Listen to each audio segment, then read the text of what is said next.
This is Channel 9 Eyewitness News at 4. Coverage you can count on. Florida's unemployment rate rose to 4.3% in March, the highest in 2 years. And the governor said less than 5% of claims have been paid out since coronavirus started closing businesses. What he says is happening to get more people help. Plus, what the governor and local leaders are doing to expand testing even further across the state. And breaking right now, at any moment, Orange County leaders will give another update on what they're doing to fight the coronavirus. Good afternoon. This latest news conference comes after state health officials reported nearly 800 new coronavirus cases just today, and that brings our state total now to more than 24,000. I'm Greg Ormuth. And I'm Vanessa Eccles. Now 60 of those new cases reported were here in Central Florida. This is a live look now inside the County Administration Center, where leaders are expected to start that news conference at any moment. We'll bring you the news conference live when it begins right here on Eyewitness News at 4. Right now, let's take a look at the latest case numbers for Central Florida. These are figures from the State Health Department. Orange County had 21 new cases today. All the others have 10 or fewer. State officials also reported another 18 deaths statewide. Today, one was in Brevard County. There have also been more than 210,000 negative tests here in Florida. We have a team of reporters spread out across Central Florida. Over the next 2.5 hours, they'll bring you news stories about the impact of the coronavirus on our community and what's being done to fight it. We begin with Channel 9's Shannon Butler, who listened to the governor's news conference. Shannon, he talked a lot today about testing. Well, he did, and Governor Ron DeSantis has always said those drive-through testing sites were convenient and really safe for people. But what wasn't taken into account is the people who just didn't understand the process or maybe couldn't even drive. These sites are needed in some of the most vulnerable areas, and those sites are needed right here. Broward County will now have access to 2 walk-up COVID-19 testing spots. If the model's successful, which we think it will be, we would want to replicate this in some other parts of the state. Commissioners in both Orange County and the city of Orlando say access to these pop-up sites are so desperately needed here too.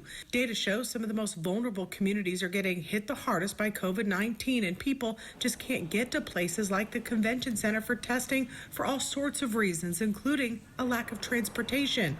This map of the hot zip shows that 32822 has dozens of cases. Commissioner Myra Uribe has been fighting for those communities to get access to tests. Folks do not even know where they can get tested. In Orange County, 5 new mobile testing sites are set.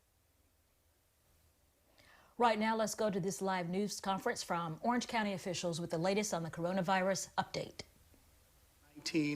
And its impact here in Orange County. This discussion will include information on the process the mayor will outline with regard to the task of reopening the county. With remarks and updates today in this press event are our mayor, Orange County Mayor Jerry Demings, the mayor of Orlando, Buddy Dyer, Dr. Raul Pino, health officer for the Florida Department of Health, and our sheriff, John Mina. With that, we will go to the mayor of Orange County, Mayor Demings. Mayor.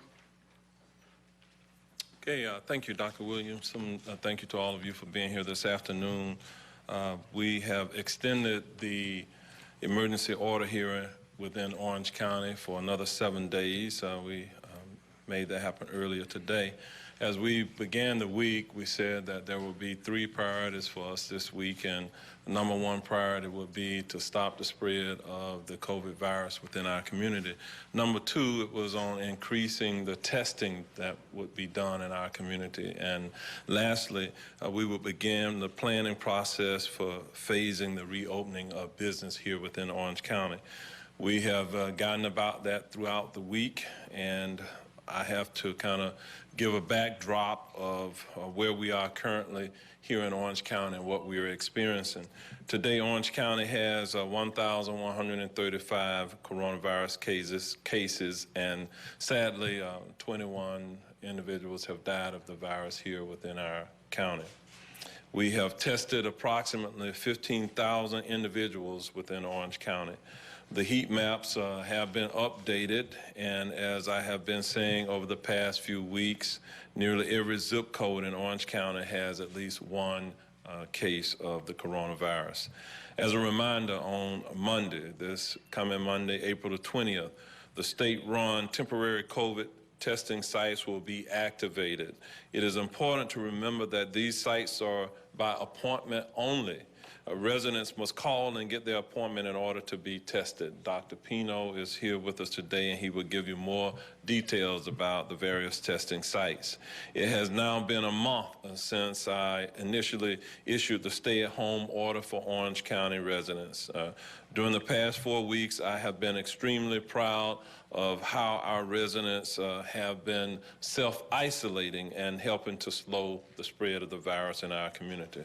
However, I want to ask everyone to keep their efforts in place.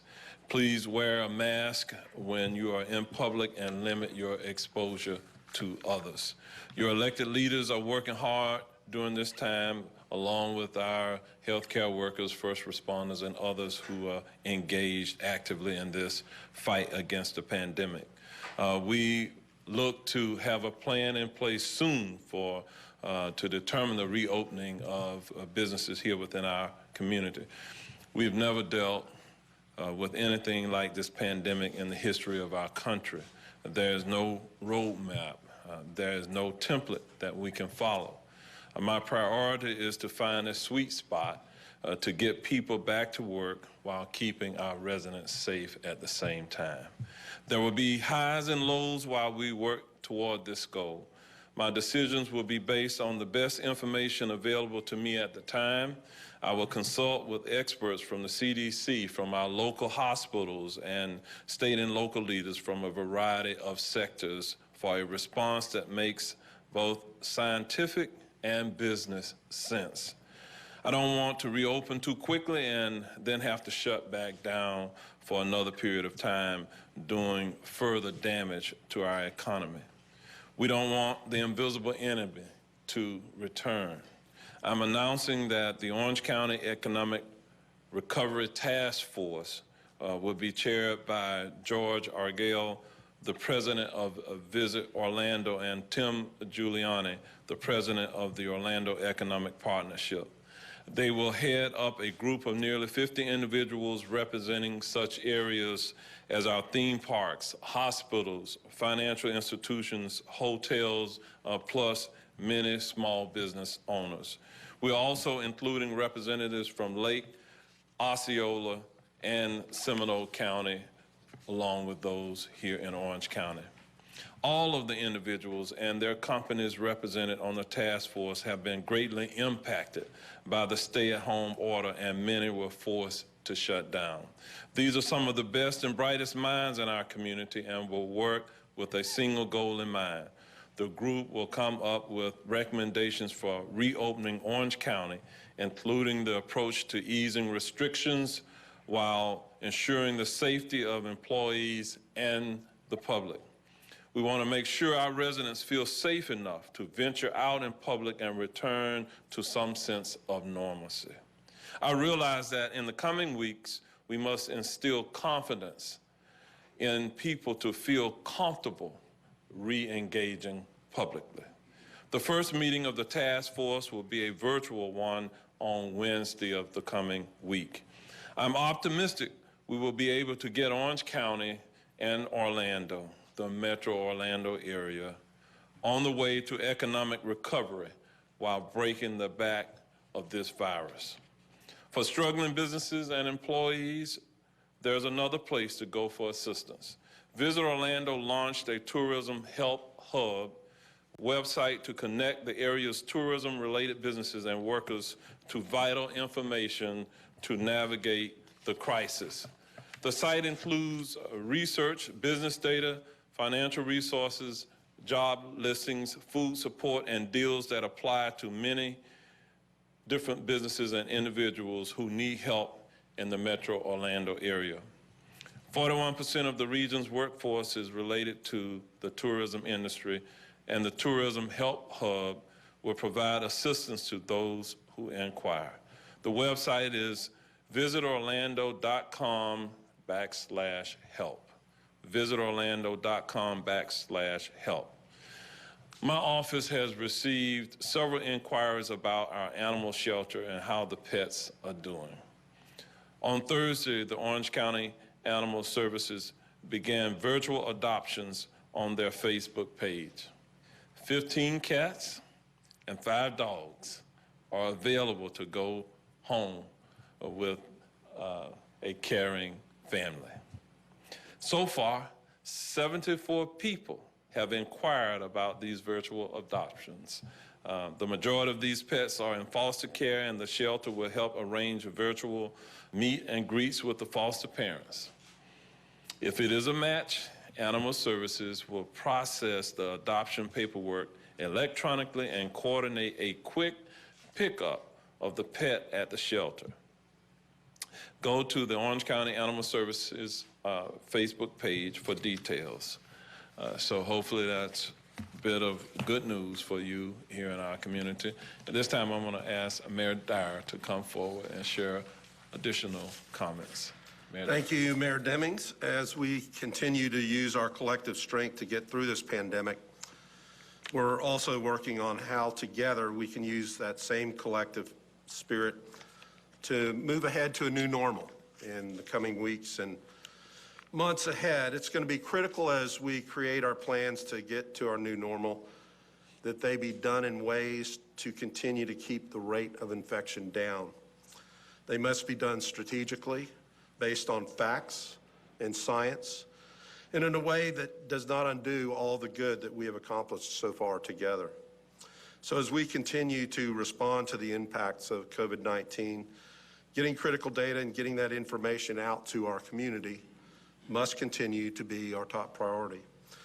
To further that effort, our city information technology staff has been working with data provided by the Florida Department of Health to build an online platform that provides the latest information on positive cases of the virus here in the city of Orlando. As a city, we have put that data at the fingertips of our first responders so they know immediately when they may be responding to an area that has a positive COVID-19 case. It allows them to take further precautions if necessary as they make contact with our residents. And we want to ensure that our Orlando residents have access to that data and the most up-to-date information. And that's why we're launching this online platform. City of Orlando COVID-19 Data Tracker. We're launching that today. You can go to orlando.gov/data tracker. It includes information on the total number of COVID-19 positive cases citywide and breaks it down by cases by neighborhood. It also includes citywide neighborhood maps showing areas where the positive cases are more concentrated. To keep the information current, we will update the data tracker every Monday, Wednesday, and Friday as we receive new data from the Florida Department of Health. And even with this data, I want to continue to remind residents that regardless of where you live in Orlando, you must continue to remain diligent and stay at home. Continue to follow the CDC guidelines, including regularly washing your hands, practicing 6 feet of physical distancing, and wearing face coverings. As more testing sites are opening and our access to data increases, we are absolutely seeing that the evidence of our community and what they have done has flattened the curve. But we can't lose our focus. The progress we've made is a direct result of the actions of every person here in our community. And I want to thank the residents of Central Florida, Orange County, Orlando for their efforts in this. But we can't abandon our commitment now. We can't give up on what's working. And together, we will determine our path to a new normal, reopening our economy and getting people back to work and businesses opening. We all want to get back to work, to our new normal, but we have to do it responsibly. And we are still in the middle of a healthcare crisis. We don't want to go backwards, but continue to move forward. So our new normal will be a different place, but we will get there through our collective actions as we stay together each day.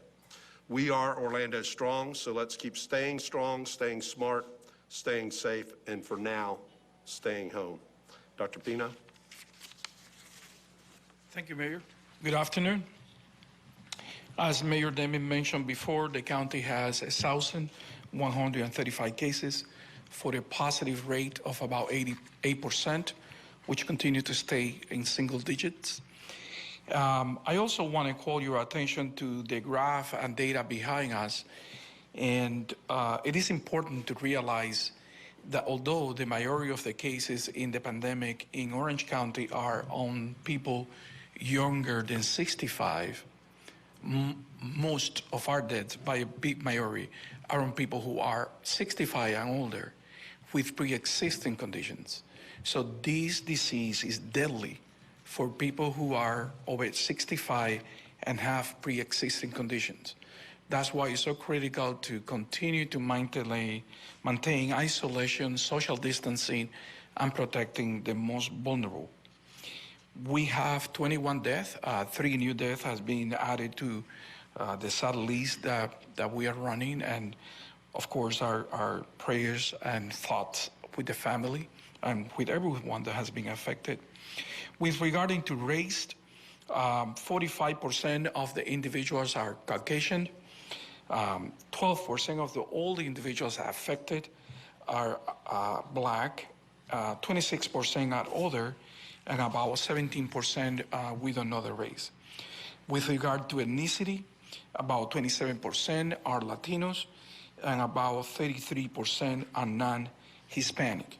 We don't know the ethnicity for about 40% of the cases. And although you probably will ask yourself, well, how is it possible that all the data is not there?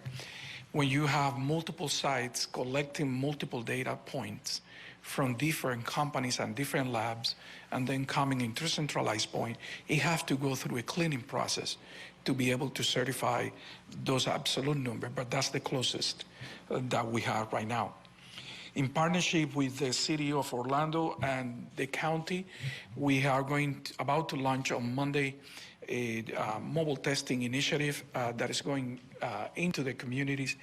And that's going to be the true testament of how the pandemic is, how it's happening in our communities, because we will go and try to reach out to people who are normally not connected or engaging with the healthcare system. We are in a position right now that our response is well organized, that we can do that, get out of main sites and go into the community.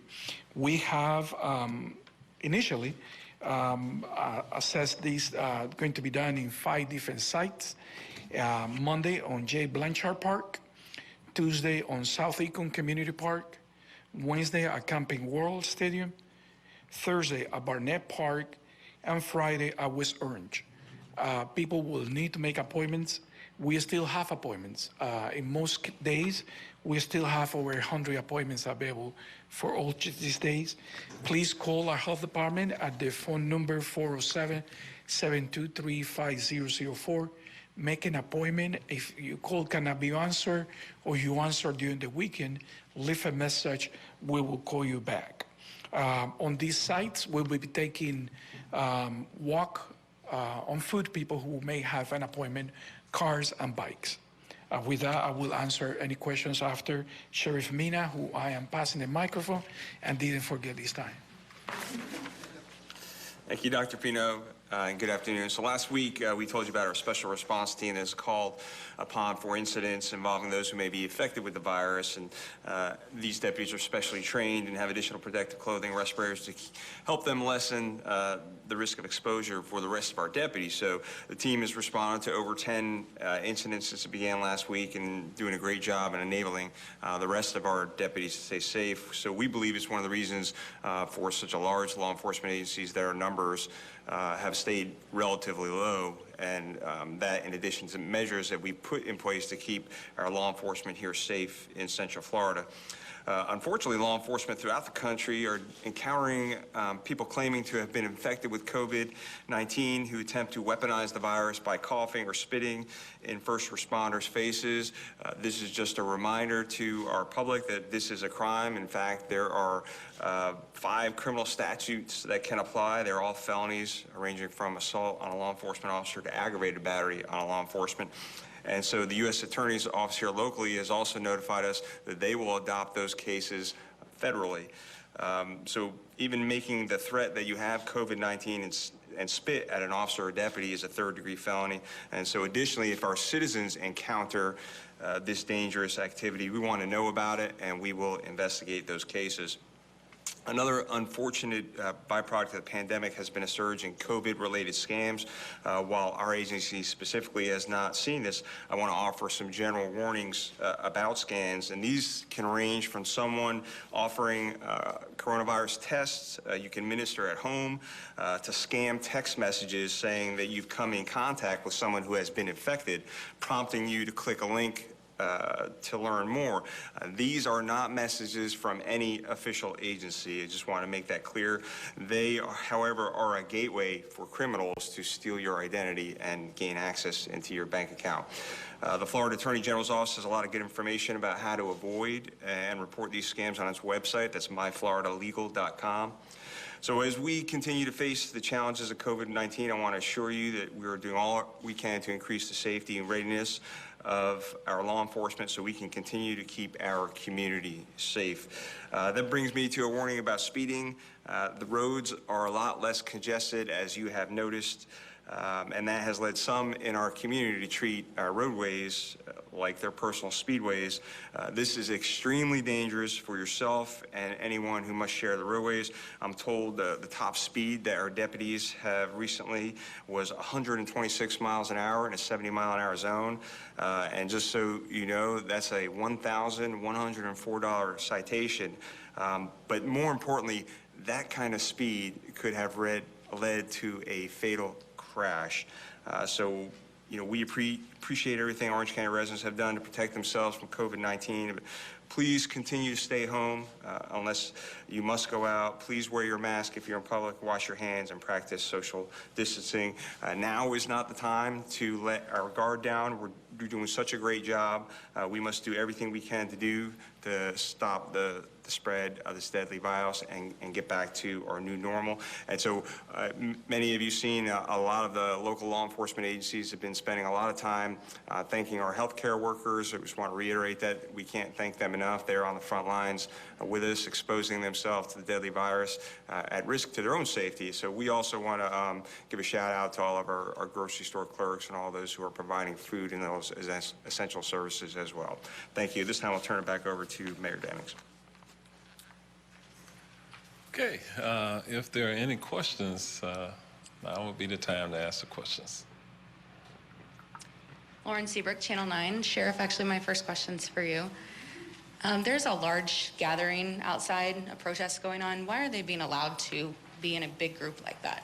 So that's the right to protect free speech. That is a free speech area, and just like any other protest for any other thing, political or otherwise, people have the right to free speech and to protest.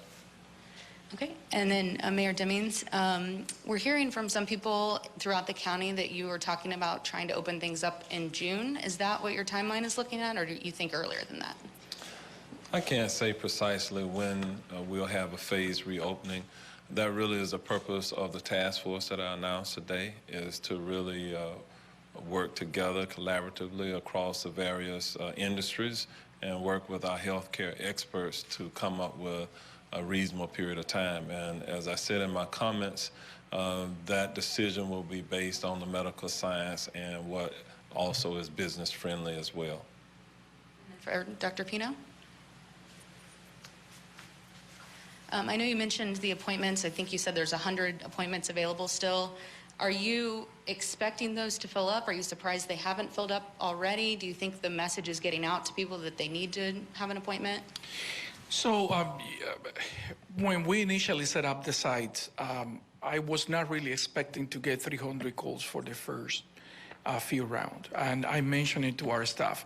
I think that, I mean, I could be proven wrong next week. And I will hear that, but part of the issue is that the work that you guys are doing, putting these sessions in live, all the media that we have done, the county, the city, the health department, I think that people are getting the information they need.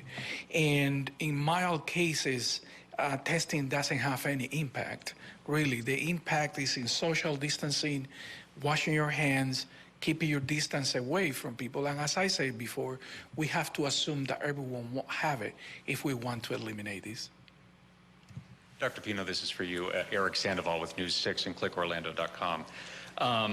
There's a case, an incident developing in Tampa right now involving an assisted living facility where several people have come down positive, 3 people have died. Is the Department of Health here in Orange County doing anything targeting these assisted living facilities as far as the COVID spread? And if so, what? Yes, so the assisted living facility is one of the 5 priorities for the state health department. Initially, they were all visited by strike teams, probably like 2 weeks ago, to have an assessment of their needs and also the infection control measures that they have in place. The CDC developed specific guidelines for places of assisted living facility and other type of congregated housing.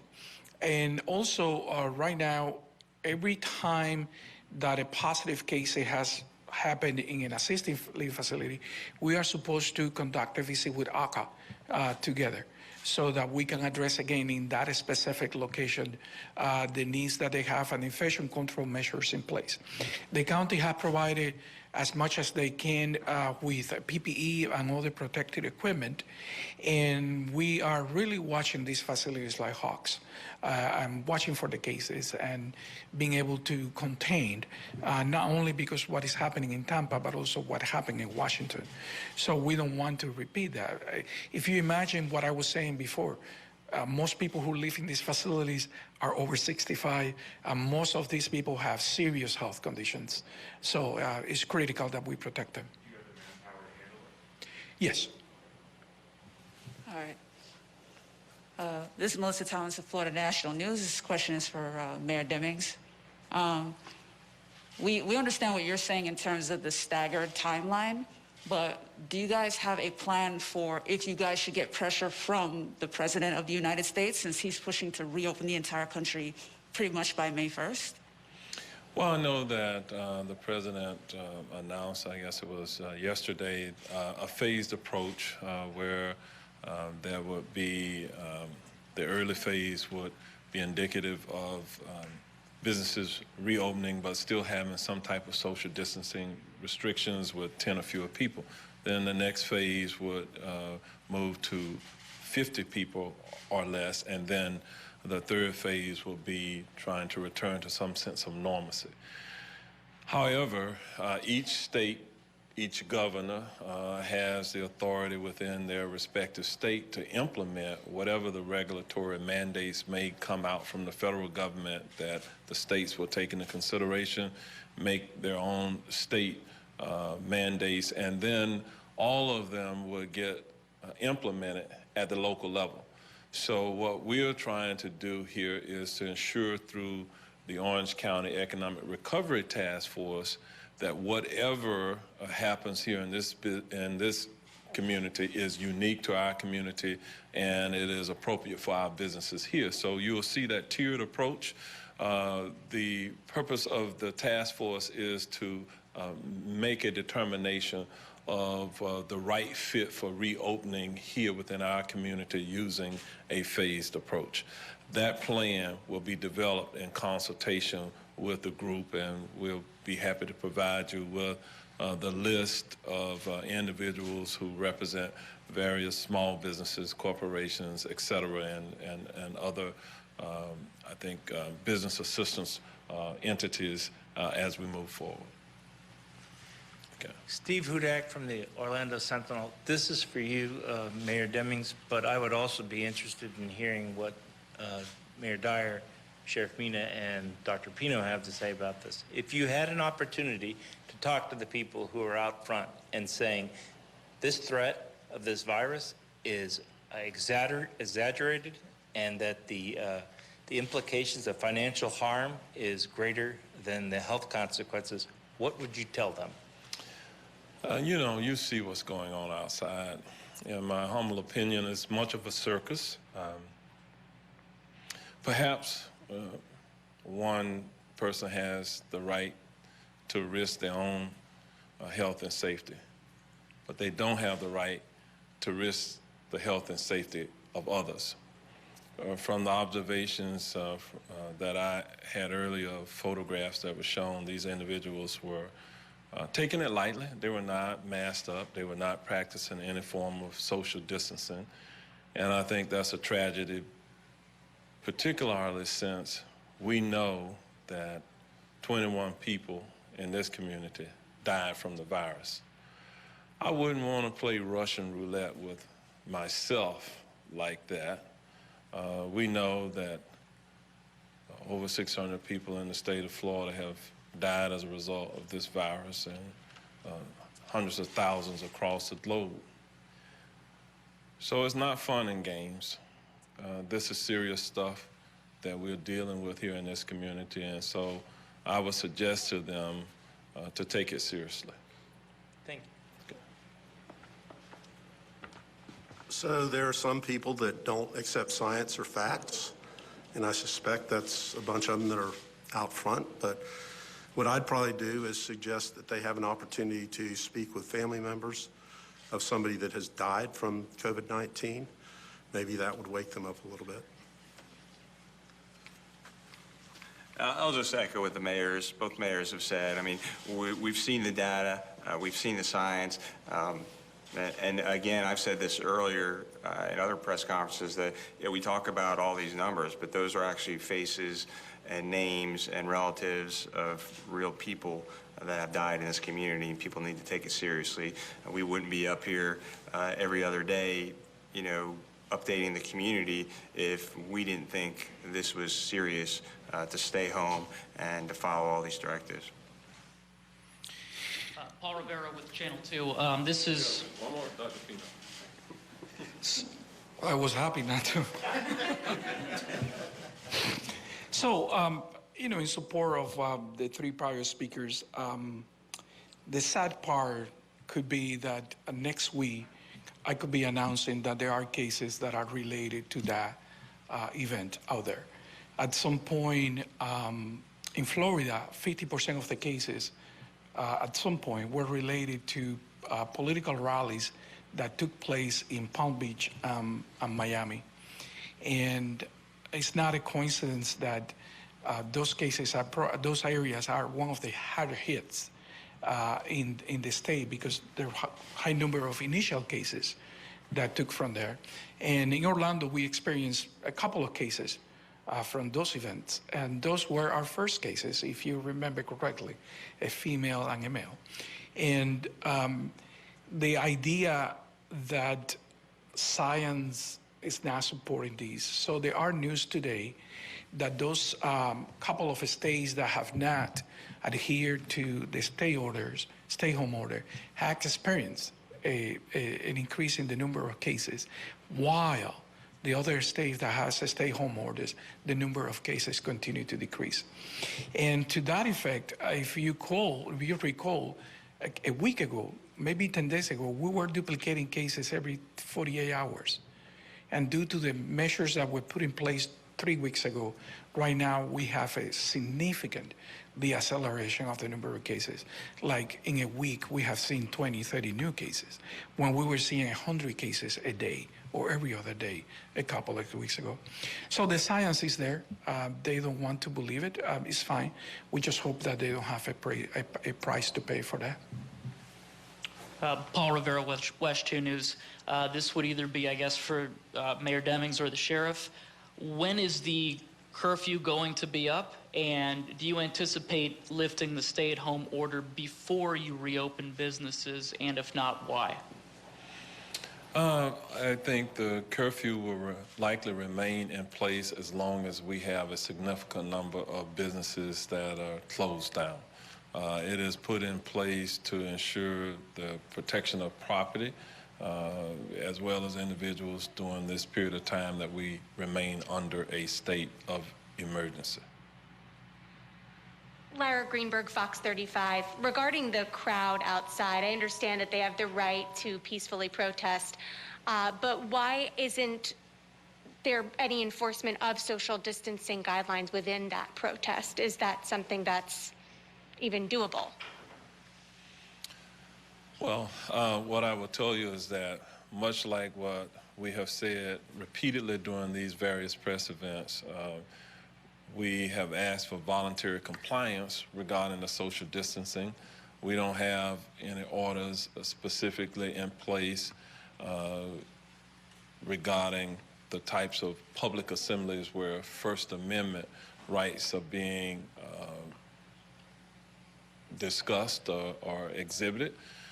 So we want to have voluntary compliance. Now, they could cross the line at some point, and that would be a decision that law enforcement will have to make if they truly impede traffic, or they're truly disruptive, or they're jeopardizing the life, health, and safety of others. It may be a bit debatable at this point whether or not they are truly doing that or not.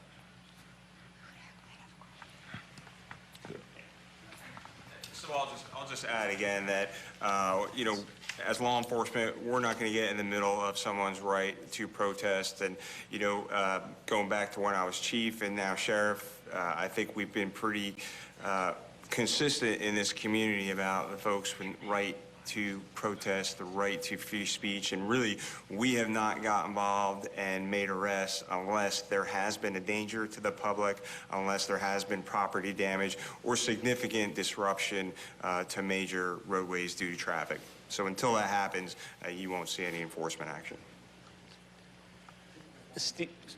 Okay, we have one more question. Yes. Steve Hudak. Thank you. I'd like to give a shout out to Miles here, who's been doing the thing with the microphone. He's masked up. So what I wanted to ask you, Mayor Demings, is after the announcement of the economic relaunch recovery task force. Yes. There was some reaction right away on Twitter.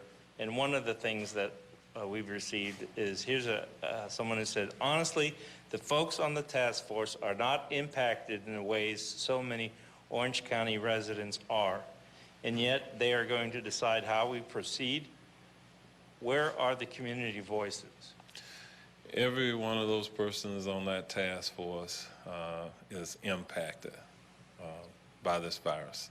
They are residents of the county, and they represent certainly many different business segments.